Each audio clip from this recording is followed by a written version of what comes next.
Kemaritiman dan Investasi Luhut Binsar Panjaitan.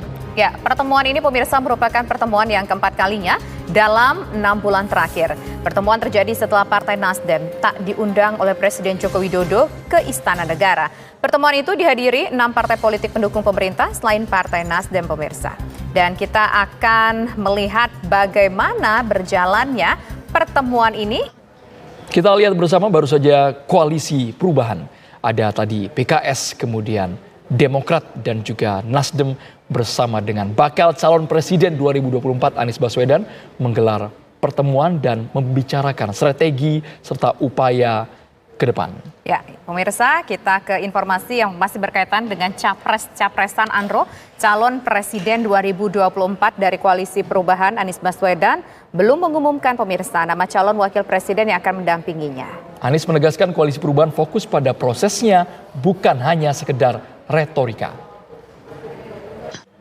Ketua Umum Partai Golkar Airlangga Hartarto menemui mantan Wakil Presiden Yusuf Kala di Kebayoran Baru, Jakarta Selatan. Silaturahmi ini turut membahas mengenai langkah komunikasi dengan seluruh partai politik. Pemirsa, pengemudi taksi online dianiaya dan ditodong senjata api di ruas tol Jakarta Tangerang Kebonjeruk. Pemirsa, kami akan ajak Anda untuk menuju ke Polda Metro Jaya untuk mendengarkan bersama-sama konferensi pers mengenai penembakan yang terjadi di kantor MUI Pusat yang berlokasi di... Ya, pemirsa, itu informasi yang Anda saksikan tadi adalah konferensi pers dari tim Puslap 4 dan juga dari Polda Metro Jaya mengenai peristiwa penembakan yang dilakukan oleh seorang pria di kantor pusat MUI yang berlokasi di daerah Jakarta Pusat. Pemirsa, keluarga pelaku penembakan kantor MUI, Mustafa, membantah tudingan dana teroris sebesar ratusan juta rupiah. Menurut keluarga, dana tersebut merupakan kiriman anak Mustafa di luar negeri untuk pembelian 1 hektar sawah. Pemirsa, Presiden Joko Widodo mengecek langsung jalanan rusak di Lampung yang sempat viral di media sosial. Informasinya kami hadirkan sesaat lagi.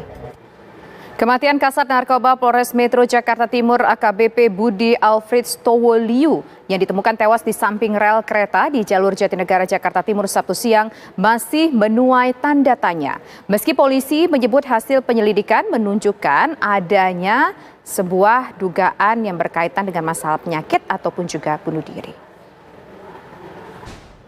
Tim kecil atau tim 8 Koalisi Perubahan untuk Persatuan KPP mengadakan pertemuan di Sekretariat Koalisi Perubahan Anies Baswedan Jalan Brawi. Calon presiden dari Koalisi Perubahan Anies Baswedan menyebut ada beberapa poin yang disepakati oleh tim 8. Selain melaporkan perkembangan masing-masing partai, Anies juga menyebut ada pembahasan soal calon wakil presiden 2024.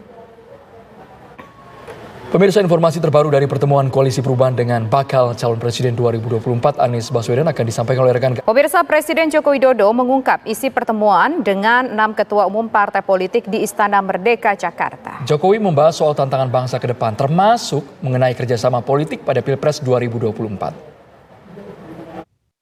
Menanggapi soal dirinya tidak diundang oleh Presiden Joko Widodo dalam pertemuan di Istana, Ketua Umum Partai Nasdem Surya Paloh menyatakan Presiden sudah tidak lagi menganggap Nasdem masuk koalisi pemerintah. Namun Surya Paloh menegaskan Nasdem tetap akan berkomitmen dengan pemerintahan. Orang tua korban tindak pidana perdagangan orang atau memulangkan anaknya dalam kondisi selamat ke tanah air. Korban Muhammad Stabil dalam komunikasi terakhir dengan pihak keluarga pemirsa mengaku mendapatkan tindakan kekerasan. Lalu bagaimana kondisi 20 warga negara Indonesia yang dikabarkan menjadi korban tindak pidana perdagangan orang TPPO di Myanmar? Ya, pemirsa, Direktur Perlindungan WNI dan BHI Kementerian Luar Negeri Republik Indonesia Yuda Nugraha saat ini sudah bergabung bersama. Kabar petang akan segera kami lanjutkan usai kumandang azan maghrib untuk wilayah DKI Jakarta dan sekitarnya. Berikut ini.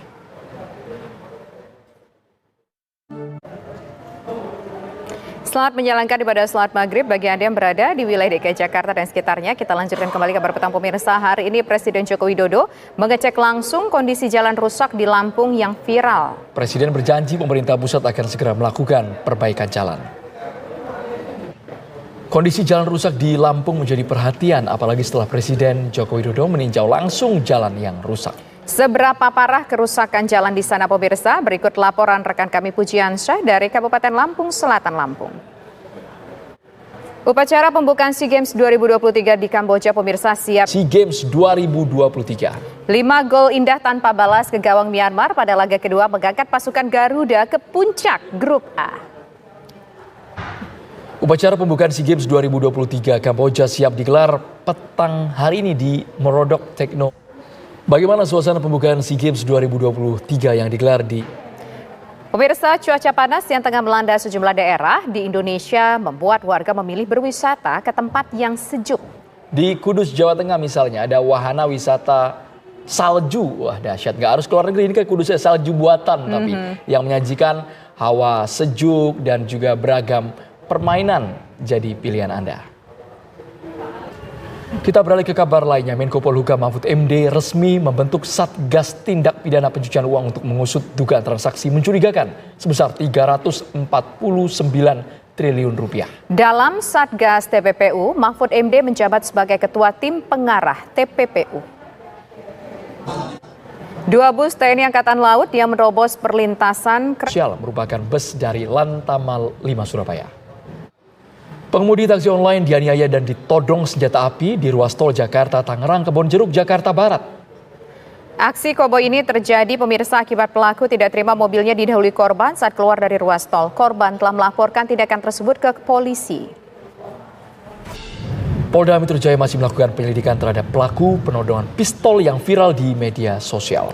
Kabid Humas Polda Metro Jaya menegaskan kendaraan dengan plat dinas polisi yang ada di video merupakan plat palsu.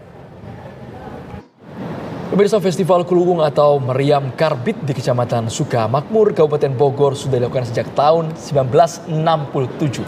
Festival Kuluwung antar 2 desa diinisiasi oleh warga sebagai ajang silaturahmi lebaran sekaligus hiburan. Usai sudah kabar petang hari ini, Anda bisa mengakses informasi kami di laman tv1news.com. Saya Andrew Meda Merkuri. Saya Tisa Noveni, terima kasih atas kebersamaan Anda pemirsa dan sesaat lagi Anda dapat menyaksikan program Apa Kabar Indonesia Malam bersama Caca Anissa. Selamat malam, sampai jumpa.